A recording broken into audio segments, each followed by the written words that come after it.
otras prácticas de las que hemos hablado ya muchas veces, rituales satánicos y tal, atraen a estos demonios. Lógicamente en estos sitios pues es muy posible, muy fácil que haya demonios. Yo mismo he tenido, ya si recordáis, en la Barranca, posiblemente es algo a lo que le he estado dando vueltas mucho tiempo, pero posiblemente se tratará de alguna energía oscura, una energía maligna. Además, es sencillo. Misael, supongo que ha pasado alguna vez, de ir a algún sitio, volver a tu casa tranquilamente, y a lo largo de los próximos 2, 3, 4 días, tu tranquilidad, tu bienestar no es el mismo que antes de la investigación. O sea, ¿a qué me refiero? Que de algún modo has estado impregnado en esa fuerza demoníaca. Ya no digo una posesión son ya palabras mayores, pero sí esa infestación demoníaca, como podemos decir, y es algo que es más frecuente de lo que parece, y por lo que muchos investigadores también, después de unas cuantas malas experiencias, abandonan el mundillo para no volver a toparse con estas. Está claro. Vamos a escuchar algo. Me vais a permitir, perdonadme, me vais a permitir reproducir algo. En esta nueva etapa ya os vamos a notar que vais a empezar a escuchar ruidos, que vais a compartir con nosotros momentos de alto voltaje, podemos decir. Y quiero que escuchéis esto y después os explico lo que es. Escuchadlo, por favor.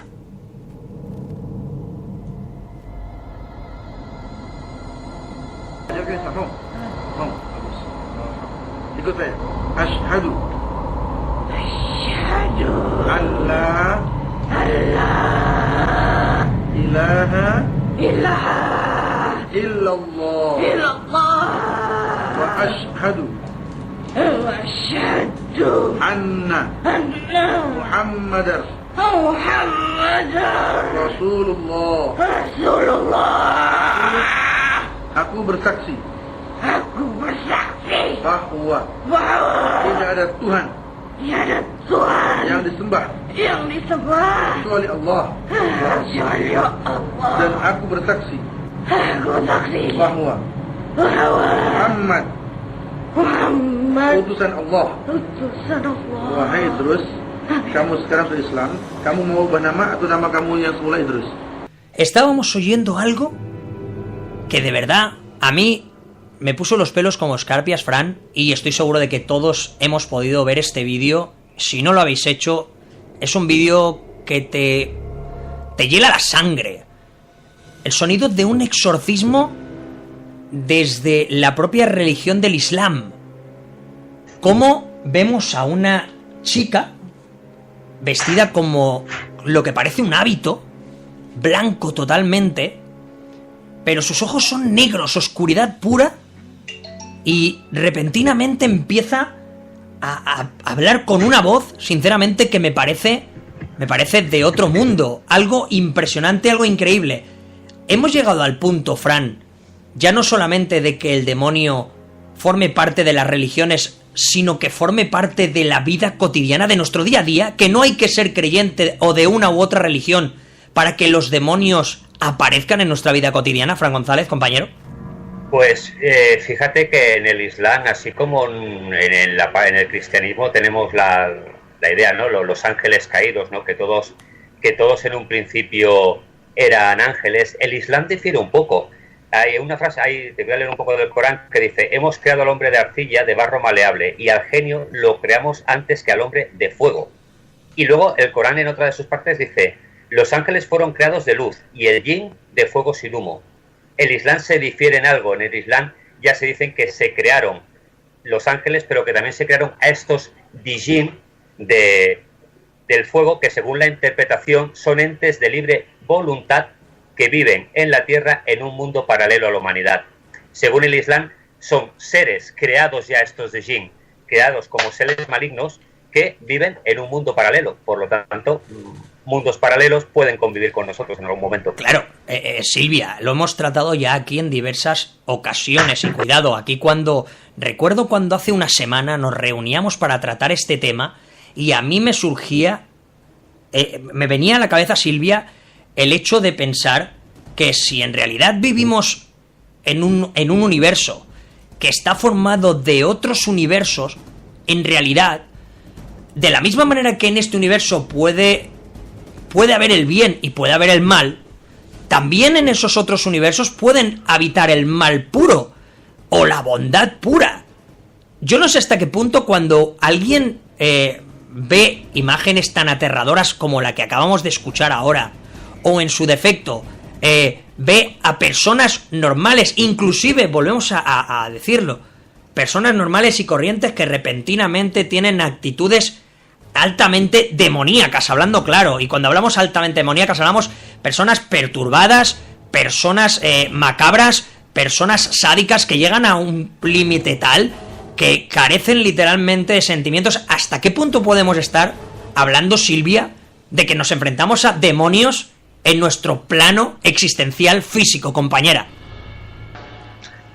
Bueno, claro, vamos a ver, si partimos de la base que se cree que hay varios planos y en esos planos puede haber el bien puro o el mal puro y puede haber una interferencia de planos, un trasvase, pues claro, ¿cómo no pueden acceder?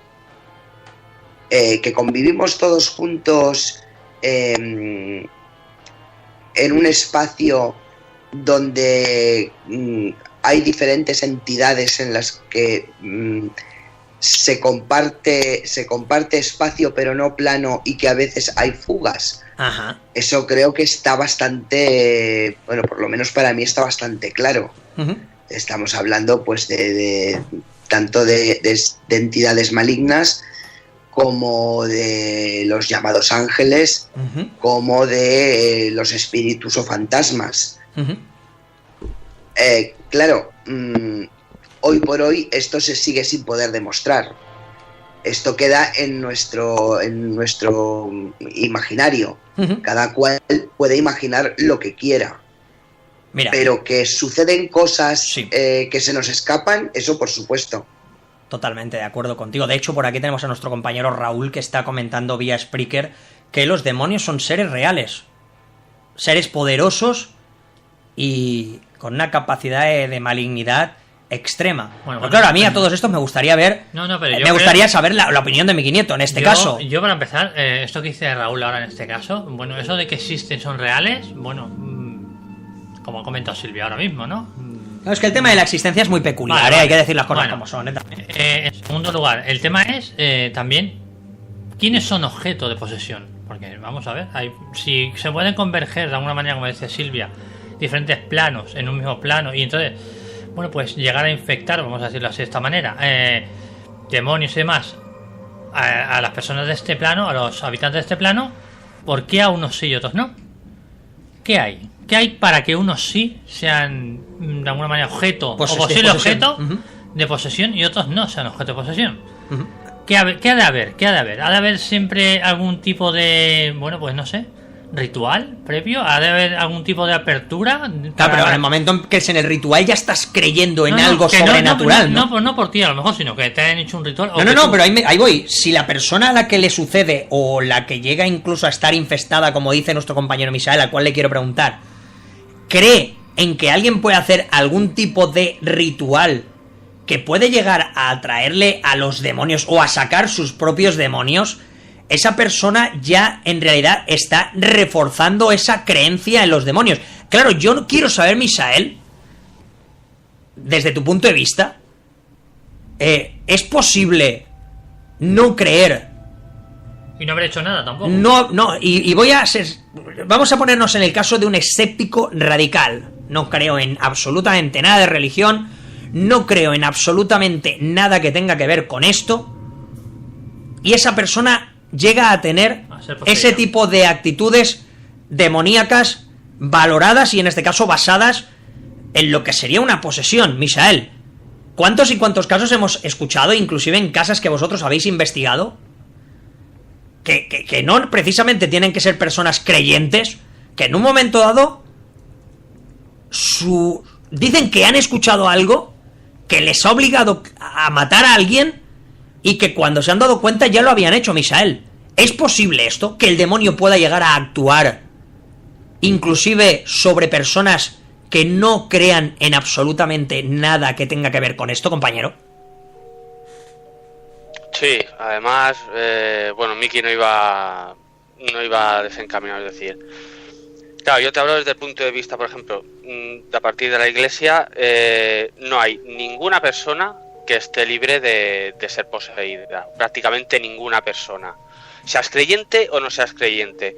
Es decir, para la Iglesia además hay un libro que el Padre Amor, que se llama Diablo, un libro del Padre Amor, y además él lo dice muy bien. El 90% de las posesiones y creo que esto ya se ha dicho en el programa, el 90% de las posesiones que hay o que ha habido son por medio de rituales o de brujería, es decir, maldiciones que echa la gente a otra gente, y eso es lo que atrae a los demonios, o lo que hace que los demonios vayan a partir de rituales de ocultismo o de satanismo, pues a eso es lo que hace que los demonios entren, como vosotros habéis dicho, en este plano y puedan ser capaces de los demonios son unas criaturas poderosísimas, pueden hacer prácticamente lo que quieran, y una de esas cosas que hacen es poseer a las personas, y nadie, sea creyente o no creyente, está libre de prácticamente de ser poseído. Pero estarás de acuerdo conmigo, Misael, y estamos ampliando, estamos centrándolo, pero ampliándolo. Quiere decir que cualquier persona de la religión que sea religiosa o no sea religiosa, es, en este caso, no es inmune. Pero porque no depende de la persona, porque depende de terceros, también estamos hablando, ¿no? Exacto, en su mayoría, la mayoría de las posesiones no depende, a no ser que tú, por ejemplo, se habla de las sesiones de Ouija, claro. Muy peligroso, ¿no? Porque tú puedes invocar a quien quieras invocar, se te puede colar un demonio por ahí, y en ese caso, cualquier persona que no solo si no estás haciendo, aunque no estés haciendo la sesión, cualquier persona que esté en esa habitación, por ejemplo, en esa sesión de Ouija, aunque no la estés practicando, es susceptible de ser poseída también. ¿Me entiendes? Es decir, hay un 10% o un 7% que, por ejemplo, podría ser de Ouija, otro 3% que podría hacer, por ejemplo, porque tú mismo tienes malignidad, o por otro tipo de cosas que ya son bastante más bizarras, por decirlo de alguna manera, pues un tanto por ciento muy pequeño.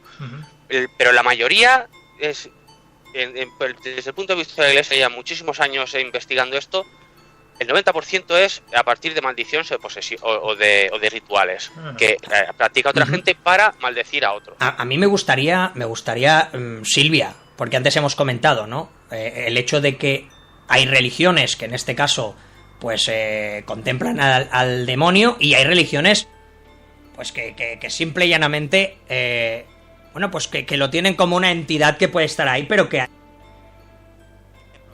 para el judaísmo los exorcismos son, yo creo, Silvia, pueden llegar al punto de inexistentes, pero en este caso nos encontramos con que sí que hay casos de personas que dentro de la propia religión, del judaísmo como tal, sí que han sufrido posesiones, con lo cual esto demuestra clarísimamente, y es una pieza encima de este puzzle bastante complejo, que no está basado en religión la creencia o no en el demonio, y por ende la posesión o infestación, como dice nuestro compañero Misael, del individuo, sea cual fuere, ¿no, compañera?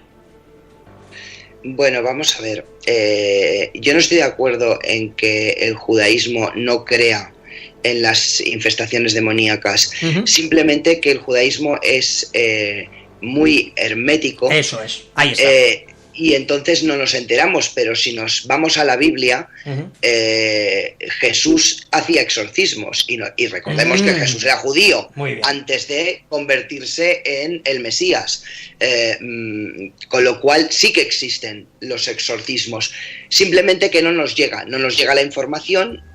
Pues bueno, pues por eso, porque es simplemente muy hermético. Es diferente, por ejemplo, el tema de los budistas. Ahí vamos. Los budistas hacen una diferenciación. Ellos creen que la mayor parte de las posesiones no son dadas por demonios, que también las hay, sino por espíritus perturbados, que por el motivo que sea están en ese impasse, lo que ellos llaman el bardo, que es entre que se muere entre que uno se muere y está esperando la próxima reencarnación,